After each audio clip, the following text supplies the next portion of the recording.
scream, heavy in the streets. We gon' get it, we gon' get it, we gon' get it.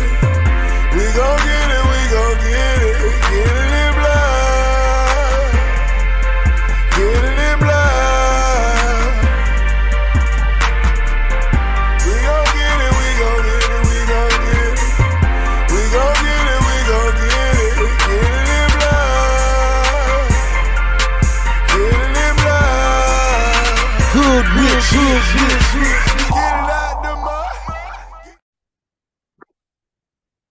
Good evening, everyone, and welcome to Saints and Appetizers podcast. And I'm Ethan, and this evening we got some appetizers for you. And on this show, we have a UFC 281 prediction show. And man, this is a pretty interesting card here. I wouldn't say it's necessarily stacked like some of the previous cards that we've had, but there's some pretty good fights on this card, and definitely there's a lot of intrigue to me. I'm definitely interested in the Israel Adonijah Alex Perez fight, the main event fight, because there's some history between those two guys. But let's get into the main card, because that's usually the only fights that I really predict. The pay-per-view card, the main card, that's really the only fights that I watch for the most part. Well, let's get into that right now. So can I get a menu? And so the first fight on the night, and this fight is happening in New York at Madison Square Garden, and the main card starts at 9 p.m. I think that is I think that's 9 p.m. Central Time, 10 p.m. Eastern Time, and that's Madison Square Garden, New York City, New York, United States. I think the last card happened, that may have been, I'm trying to think if that was either Australia or maybe that was like Saudi Arabia or something. I kind of want to go back and look where the last main event was. I can't remember where it was. Yeah, it was like in Saudi Arabia. Yeah, it was in Abu Dhabi. Yeah. So it was Abu Dhabi, and it was like in the middle of the day. So it was a weird time. So that's why I had to like check the time, because I think I saw something originally. I had to like check the time at this, because for some reason I thought this, the main card for this, I thought started like at like 2 a.m. or something, or 5 p.m. the main card. So now, but this starts at the normal start time, and so, anyways, let's get to the first fight on the main card here. So, first fight on the main card is a lightweight match between Dan Hooker and Claudio Paul Ellis, and Dan Hooker, he's definitely a UFC veteran, and Claudio Paul Ellis, he's kind of a new up and comer. And Dan Hooker, he's kind of he's not an old fighter. He's only 32 years old. Will be 33 on February 13th. But he's had a lot of fights in the UFC. I would say most fans probably know who Dan Hooker is. He's been fighting in the UFC since June 28th of 2014. So he's been fighting in the UFC a long time, but he's hit a rough stretch here in the last 5 fights. He's only one in 5 in his last 1 in 4 of his last 5 fights, and two of those losses have come by TKO, one by punches and elbows and one by punches, and one of those losses has come by submissions by way of Kimura. Another one was just a submission or decision by decision. So he's had and then he had just one win that came by way of decision. So he's had a pretty rough stretch, and the last one last fight he had was a loss, which that was the one that came by TKO, punches and elbows, and that was Arnold Allen, and that was just on March 19th. Yeah, March 19th, 2020, and that came in the first round. So he has had a pretty rough stretch in his last five fights. So, and let's see here. Claudio Paul Ellis, he has a much more impressive record in his last five fights. He's on a five-fight winning streak. Uh, three of the five are by submissions, and that's pretty impressive. That's kind of surprising. All three of those are by way of knee bar, so maybe he's a knee bar specialist. Two of them, last two were by knee bar, and the last one being on Clay Guida. So I don't know how impressive you could really say that, seeing how Clay Guida is like 40 something years old, and I think he's retired now or moved on to a different fighting promotion, and that was on April 23rd, 2022. But just because of the rough stretch that Dan Hooker is on, I find it very hard for me to pick Dan Hooker to win this fight.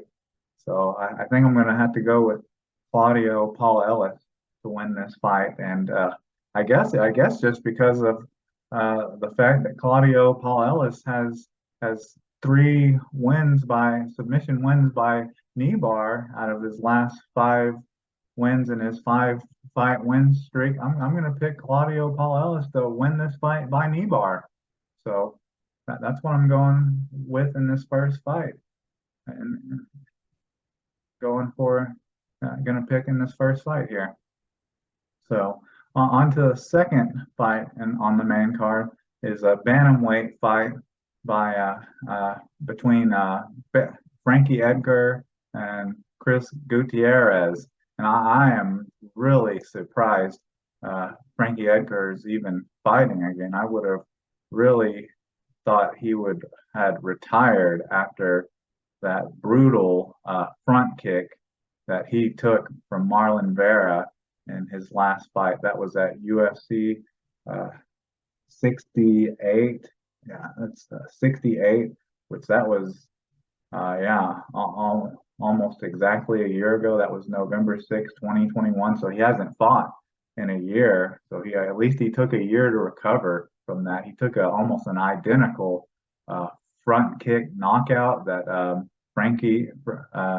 Tony Ferguson took from Michael Chandler. Looked almost identical, completely like caved in his entire face, which was just absolutely brutal. So I'm surprised he didn't retire after that, because Frankie Edgar, he's up in his 40s. He's 40. He turned 41 in October, on October 19th. October 16th, he turned 41 years old. So it's just like, unless it's just for money reasons, there's like no reason for him to even be fighting anymore. But yeah, and he is also similar to Dan Hooker. He is on, out of his last five fights, he's just one and four out of his last five fights. And similar situation, besides them being submissions, three of them have come by way of knockout. So he's just getting knocked out in the majority of those fights. And two of the last losses have come by way of knockout. Obviously, the front kick by Marlon Vera, and then flying knee by Corey Sandhagen. Both KOs, not TKOs, but KOs, like getting flatlined. So yeah, not good for someone his age to be getting straight up slept in the middle of the ring. And he's fighting Chris Gutierrez, who is 10 years his youngster, who's only 31 years old. And he is on he's on a six fight win streak if it wasn't for a draw in the middle of that win streak by Cody Durden. He had a draw right in the middle of his fight win streak, which was on August 1st, 2020. But with that draw right in the middle between that 6 fight win streak, so technically he's only on a 3 fight win streak. But other than that, he's on a pretty impressive win streak. So in his last fight, Dan Batgirl was his last fight, and that was a TKO, spinning back fist and elbows. So he had a pretty impressive win in his last fight, which was on March 26, 2020. So he didn't fight long ago. Unlike Frankie Edgar, he didn't fight. His recent fight wasn't like a little over a year ago, like a year ago. So I think I'm going to pick Chris Gutierrez. I think it's a pretty easy fight to pick here. Picking Chris Gutierrez in this fight. And I think I'm going to pick Chris Gutierrez to win this fight by TKO in the first round. On to the second fight, or third fight on this card is a lightweight matchup between Dustin Poirier and Michael Chandler. And this right here, this could be the fight of the night. Honestly, this could steal the show here. And Dustin Poirier, trying to think, it feels like it's been a while since he's fought. Actually, trying to see, looking here, yeah, it has been. I guess it hasn't been a year yet, but it has been a little while since he's fought. His last fight was a loss to Charles Oliveira by submission rear naked choke. And that was at UFC 269, and that was December 11th, 2021. So it was close, and that would be like just a month from being a year from today, November 11th. So that's almost a month away from being a year ago. And his last 2 losses came from like world champions. His previous loss from that loss was against Khabib Nurmagomedov, which that was on September 7, 2019. So I mean, he doesn't lose to anyone but champions. So this is a tough fight to pick, honestly. This is a tough one.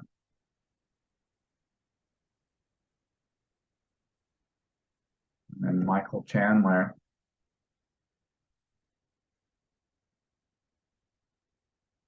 Michael Chandler's I was talking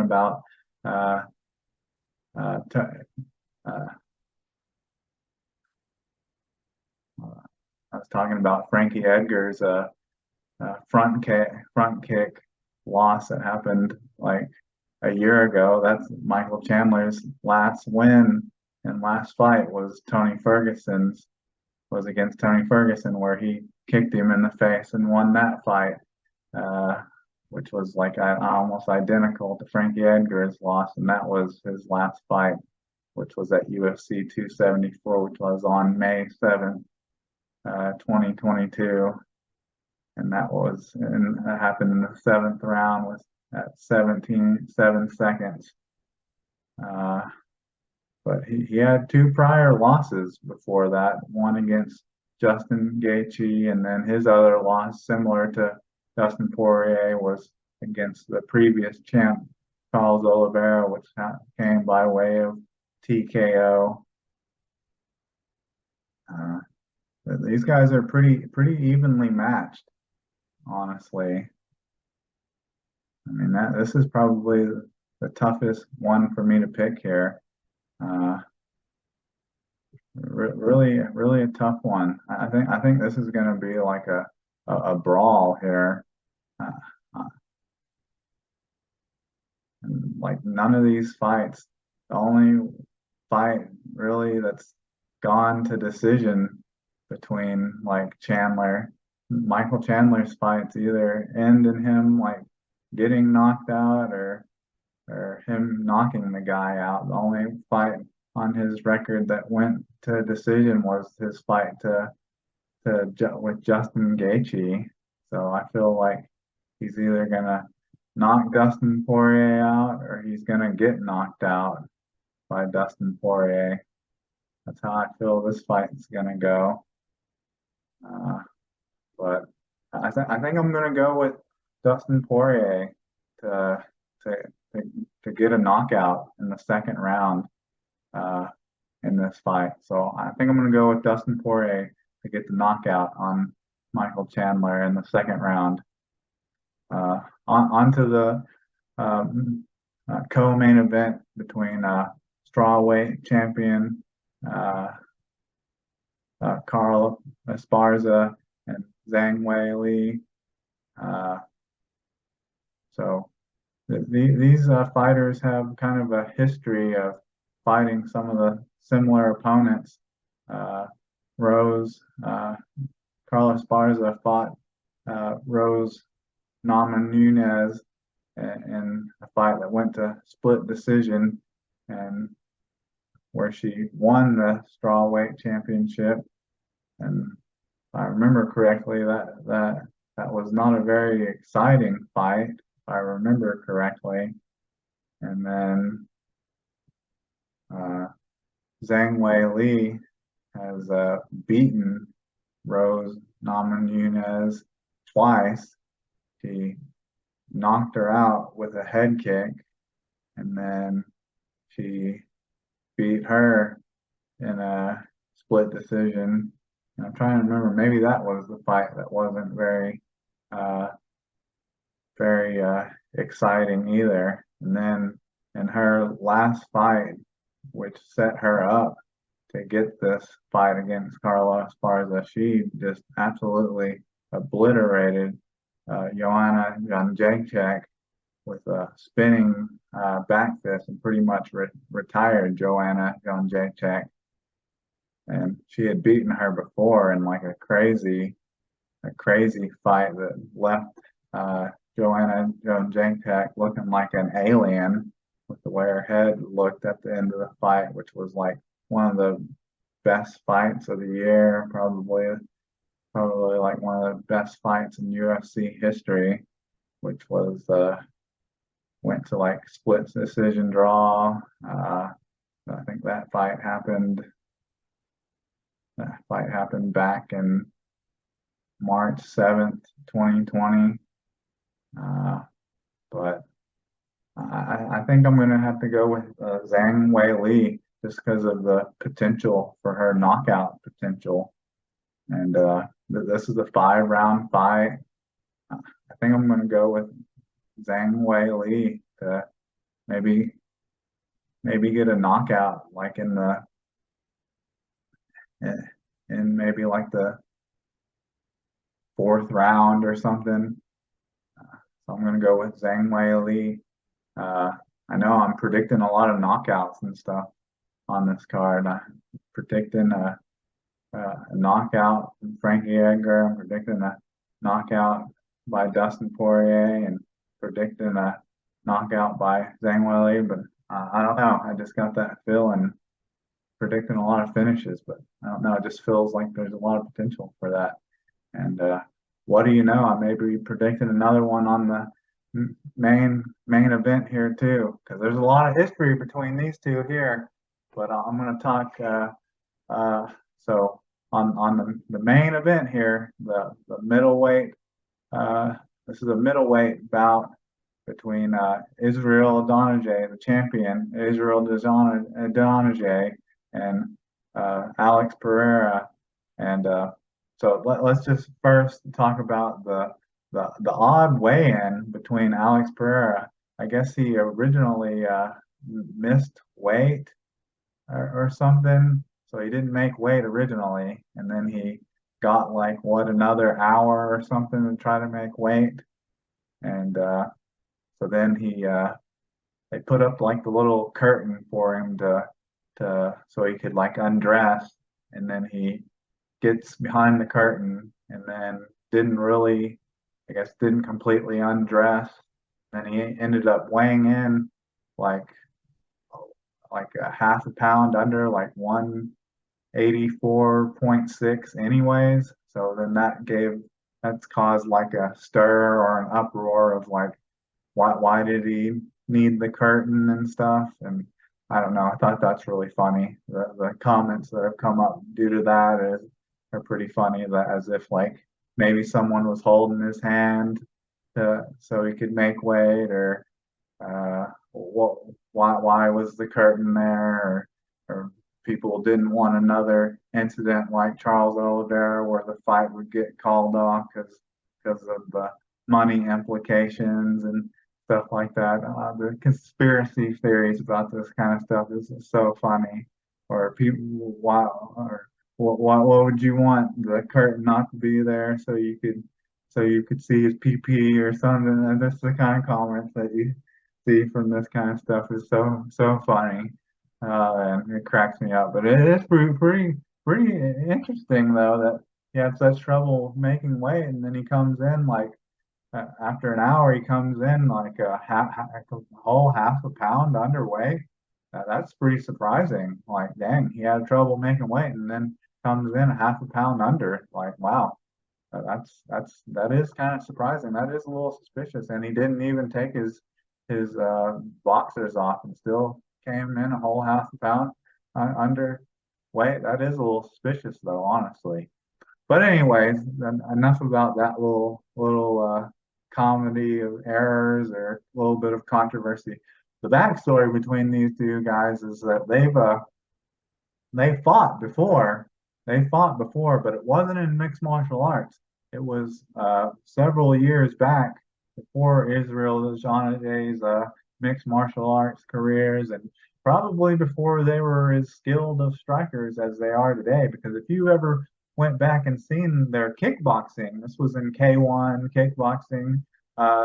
If you watch that fight, it wasn't the most clean looking boxing. The skill level of that kickboxing and striking, it was kind of sloppy. They were kind of all over the place. You could tell that they weren't that professional, that it wasn't that skilled. The venue where they were in wasn't that big of a market. So I would say from then to now, there's so much higher level of talent and skill level. I would say that they're completely different fighters from then and now. I would say it's hard to judge that fight, to take anything away from that fight to this fight.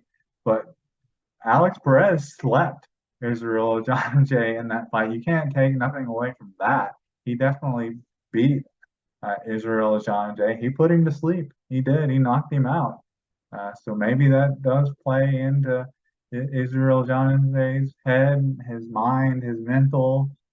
Maybe he may play outside of his game. He may force things. He may bring too much emotion into this fight. But you got to remember, this is not K1. This is not kickboxing. This is mixed martial arts. These are smaller gloves. Punches and striking and elbows can get through what boxing gloves, kickboxing gloves can block. So and, there's takedowns, there's wrestling, there's Brazilian jiu-jitsu, there's sambo, there's submissions. That's all the kind of stuff that you don't have to worry about in kickboxing in K1. So, that's what it would be very interesting to see what Israel Adesanya will do in this. Will he try to take Alex Perez down in this fight? and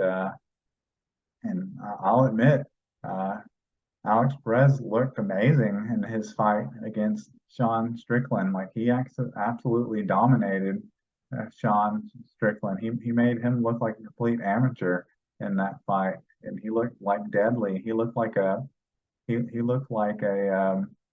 prime Alec uh, Anderson Silva in that and the way he put Sean Strickland down. But honestly, I just find it hard to pick Alex Perez in this one because of just the veteran, the just the seasoning and the how long Israel Ajanja's been in mixed martial arts and just how long he's been champion and just because he has more probably more skill and has more weapons with the jujitsu and the wrestling and he has probably more weapons besides just the kickboxing and the striking. So uh, I think I'm just gonna I don't know how it's gonna happen or what avenues Israel Jonjay is gonna try to pick to try to beat Alex Perez in this fight, but I think I'm going to go with Israel Jonjay to retain his championship in this fight. So I think I'm going to go with Israel Jonjay to retain his belt. So let's go back over these real quick. So in the first fight, I got Claudio Paul Ellis to win in the lightweight fight on the first fight. In the second fight, the bantamweight match between Frankie Edgar and Chris Gutierrez, I got Chris Gutierrez to win. On the third fight, the lightweight fight between Dustin Poirier and Michael Chandler, I got Dustin Poirier to win. In the women's strawweight championship bout between Carl Esparza and Zhang Weili, I got Zhang Weili to actually win the belt, become the champion. And then in the main event, middleweight championship bout between Israel Janajay and Alex Pereira, I have Israel Janajay to retain the middleweight championship. And I think with that, I think that's all I have for you. So hope this is some good fights. And with that, can I get a check, please?